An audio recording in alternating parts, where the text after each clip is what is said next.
বৌমা, আজকে তো বিশেষ দিন, জামাই ষষ্ঠী। তুমি কখন যাবে বাপের বাড়ি? না মা, এবছর জামাই ষষ্ঠী হবে না। আমার দিদিমার খুব শরীর খারাপ, আমার মা সেখানেই আছে। ও তাই বুঝি? তাহলে তো খুব খারাপ হলো। আমার মেয়ে জামাইও আসতে পারবে না, জানো তো বৌমা। কেন মা, পুটির আবার কি হলো? শ্বশুরের খুব খারাপ অবস্থা। শাশুড়ি নেই যে দেখবে। শাশুড়ি তো 2 বছর হলো মারা গেছে। খুব খারাপ মানুষ ছিল, আমার মেয়েটাকে কম জ্বালিয়েছে। শাশুড়িটা মরে গেছে, ভালো হয়েছে। ওরকম শয়তান শাশুড়ি বেঁচে থাকাচ্ছে মরে যাওয়া অনেক ভালো। যাক, বাদ দাও সব কথা। পুটিও আজকে আসতে পারবে না, তোমরাও আজকে জামাই ষষ্ঠী যেতে পারবে না।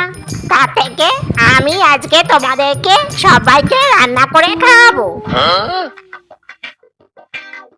শাশুড়ি মা আজকে আমাদেরকে রান্না করে খাওয়াবে? আমি কোনো স্বপ্ন দেখছি না তো? কি ভাবছো বৌমা? আজকে আমি রান্না করে খাওয়াবো। আজকে আমি আমার বৌমা ষষ্ঠী করবো। যাও বৌমা, তুমি রেস্ট নিয়ে নাও। খাবার হলে পারে খাবার রেডি করে তোমাদের সকলকে আমি ডাকবো।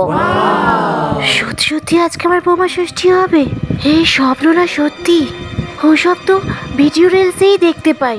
সত্যি সত্যি বাস্তবে আমার জীবনে হবে? এটা স্বপ্ন না সত্যি? কিছুই বুঝতে পারছি না। আমার শরীরটা কেমন করছে। যাই, ঘরে গিয়ে একটু ঘুমাই। বৌমা, খাবে আসো, সবাই তোমার জন্য অপেক্ষা করছে। তোমার থালা সাজানো হয়ে গেছে। তোমার পছন্দের খাবার মাটন কষা, পোলাও, ইলিশ ভাপা, রাবড়ি, ভাজাভুজি সব করেছি মা। শিগগিরই খাবে আসো, সবাই তোমার জন্য অপেক্ষা করছে তো। হ্যাঁ মা, যাচ্ছি মা। হ্যাঁ মা, যাচ্ছি। মা, উঠে পড়ো, আর কত ঘুমাবে? মা, উঠে পড়ো। হেই মা, ডাকছে শুনতে পাচ্ছ না? সকাল হয়েছে, উঠে পড়ো। হেই, উঠে পড়ো, আর কত ঘুমাবে? ওঠো। হ্যাঁ মা, যাচ্ছি। বৌমা, উঠে পড়ো। মা, আমার থালা সাজানো হয়েছে মা। থালা সাজানো? কিসের থালা সাজানো? হয়েছে মা, আপনি বললেন আপনি আমার বৌমা ষষ্ঠী করবেন। বৌমা ষষ্ঠী? তুমি কি কালকে কি রাতে গাঁজা টেনে ঘুমিয়েছিলে নাকি বৌমা? গাঁজা তো আপনার ছেলে খায়, আমি তো খাই না মা।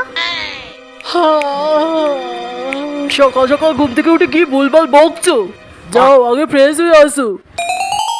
গাঁজা আমার ছেলে টানে আর নেশা হয় তোমার। যাক, বাদ দাও সব কথা।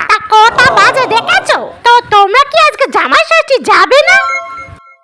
আমার দিদিমার শরীর খুব খারাপ, আমার মা হসপিটালে আছে দিদিমাকে নিয়ে। এবছর আর জামাই ষষ্ঠী হবে না। তুমি আমাকে আগে বলবে তো যে তোমরা যাচ্ছ না। আমার শরীরটা খারাপ বলে, একা হাতে সবকিছু করতে হবে বলে আমি হোম ডেলিভারি করে খাবার অর্ডার করেছি। আর পুটি এখন ফোন করে বলছে যে তার শ্বশুর মারা গেছে, তারা আর আসতে পারবে না। এখন কি হবে? হোম ডেলিভারি করে খাবার অর্ডার করেছি। হ্যাঁ, কি আর করবো? হোম ডেলিভারি খাবার এলে পায় তোমরাই খেয়ে নিও। দারুণ ব্যাপার, কি মজা। আজকে আমাকে আর রান্না করতে হবে না। স্বপ্ন পুরোটা সত্যি না হলেও যেটা তো সত্যি হয়েছে।